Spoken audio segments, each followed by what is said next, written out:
आत्मदेव नाम के ब्राह्मण की कथा आती है भागवत में। वह एक साधु के पास पहुंचकर जिद कर रहा है, साधु के पास पहुंचकर हठ कर रहा है कि महाराज मुझे संतान हो तो सुख मिले। पहला सुख निरोगी काया, दूसरा सुख जो घर में माया, तीसरा सुख सुशीला नारी, चौथा सुख पुत्र हो आज्ञाकारी। पुत्र तो हो पर आज्ञाकारी भी हो ना, संतान आज्ञाकारी हो, पुत्र अथवा पुत्री। अवज्ञा न करें, अविनीत न हो, उपेक्षा न करें, अपमान न करें, सर्वतंत्र स्वतंत्र होकर वह परंपराओं का, मूल्यों का उपहास न करें। आत्मा में जायते पुत्र। इसे व्यक्ति जीवित रहना चाहता है तो कैसे रहना चाहता है? अपनी संतानों के रूप में। मरना तो हम चाहते नहीं, नित्य रहना चाहते हैं। जब ये पता लग जाएगा कि नित्य तो रह नहीं पाएंगे, देह नहीं रहेगी, तो संपदा कौन सहेज के रखेगा? कौन है जो इस परंपरा को सहेज के रखेगा? द्रव्य को, संपदा को, इस संग्रह में जो भंडारण में बहुत कुछ है, उसे कौन संभाल के रखेगा? वह ग्लान मोरे सुतनाई।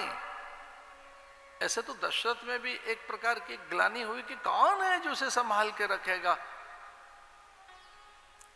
इस राज्य को और इस पूरे साम्राज्य को। कौन है जो उच्च चरित्र के साथ आएगा? संतति की चाह किसे नहीं रहती? हम अपना उत्तराधिकारी तो चाहते ही। उत्तरावस्था में कोई हमें थाम ले, सहेज ले।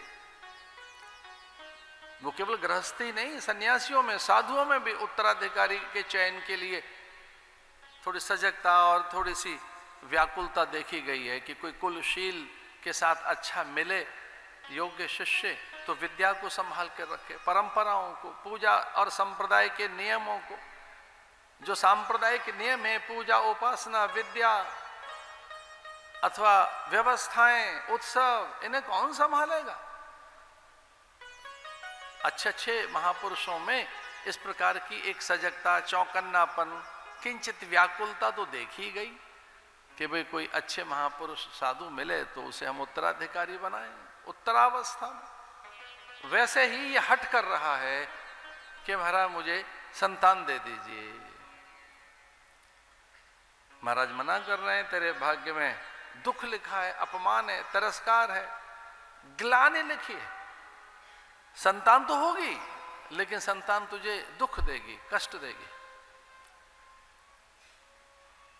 जंगल में भाग जाएगा तो छिप जाएगा अपनों से, अपनों के सामने इतना अपमान होगा तेरा, तुझे जंगल में भागना पड़ेगा। तेरी पत्नी का तो कहीं ऐसा ना हो कि वो आत्मघात कर ले, कहीं तेरी पत्नी आत्महत्या ना कर ले, इतना दुख देगी संतान। मैं देख रहा हूं कि तुम बहुत दुखी रहोगे, इसलिए संतान की बात छोड़ कुछ और मांग ले। शत्रु संतान होने वाली है, दुख देगी, बड़ा अपयश मिलेगा, बहुत कष्ट मिलेगा, सहन नहीं कर पाएगा। रहने दे, जिद मत कर। अब वो कहने लगा महाराज नहीं, कितना ही कष्ट दे, कुछ दे, अपने तो कष्ट भी दें तो क्या है। अब आपके मुंह से निकला है कि संतान कष्ट देगी, तो एक बार कष्ट ही सही संतान दे दीजिए। तस्याग्रह समालोक्यम फल में कम सदत्तवान। बहुत जिद कर रहा है, चले जा, एक फल ले जा। तस्याग्रह, इतना आग्रह संतान के लिए, इतनी हट। गुरुदेव प्रसन्न हो गए, उन्होंने कहा कि ये जो फल है इससे प्रज्ञावान एक योगी, त्रिकालदर्शी, वीतराग महापुरुष की प्राप्ति होगी। सामान्य पुत्र नहीं होगा, वीतराग होगा, योगी होगा, त्रिकालदर्शी होगा, साक्षात्कार संपन्न, भगवत साक्षात्कार संपन्न सत्पुरुष होगा, सदाचारी होगा, वेदाभ्यासी होगा, वो सभी विद्याओं में निष्णात होगा। उसके दर्शन मात्र से बंध्या स्त्री ही एक प्रकार से गर्भवती, उनमें शुभ लक्षण हो सकते हैं। अभागे में भाग्य जग जाएगा। क्रूर ग्रहों से जो पीड़ित होंगे उनके ग्रह शांत हो जाएंगे। ये सामान्य पुरुष नहीं होगा, तस्याग्रह समालोक्यम फल में कम से दत्तवान। साधु ने फल निकालकर उसके हथेली पे रख दिया, जा अपनी पत्नी को दे देना।